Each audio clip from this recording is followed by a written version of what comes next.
بسم الله الرحمن الرحيم. maanta waxaan oo ah farxad in muxuu ahaa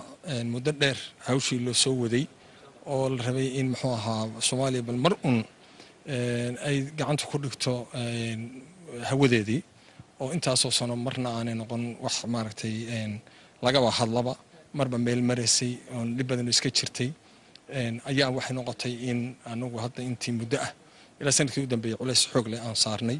oo ahayd waxaan see ku hanana aan ku helaa mar haddii dawlad rasmi ah leeyahay adigu Nairobi ka soo bilownay aad baan ugu doodnay markii waxay noqotay inaan ka soo gudubno oo u soo gudubno muxuu ahaa xarunta ugu sarreysa madaxda ugu sarreysa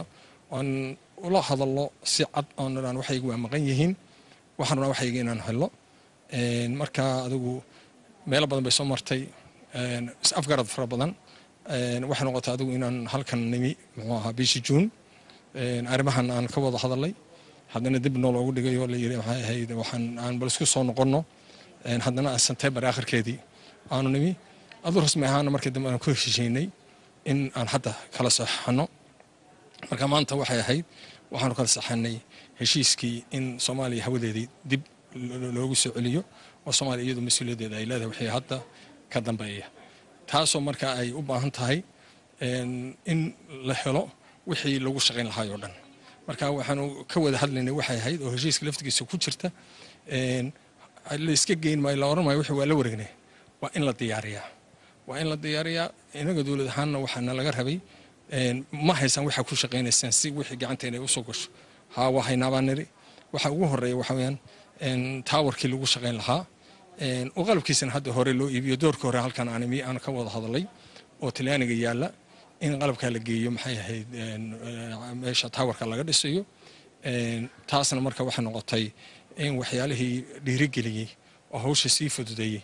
inay ka mid tahay aad iyo aad baan marka u faraxsanahay mar haddii hawshii maanta qalinka lagu duugay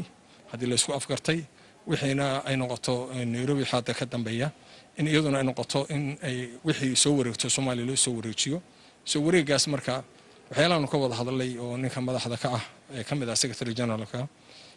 dadkii shaqeynayay waa shaqeynayaan marka xuquuq inaan u soo qaadnay isku afgaranay in muxuu ahaa dadkaas xuquuqdoodii la siiyo 10 sano in maxay ahayd la bixiyo adu marka hore waxay yaraan xuquuq dadku ma laha markii dambena labay soo istaagan adigu maanta waxaan u ka dhameynay wixii shaqeeyay nooc in kasta ha shaqeeyeen in 10 sano xuquuqdooda la siiyo marka arrimo aad u fiican oo mustaqbal leh way arrimahan maanta kala saxanay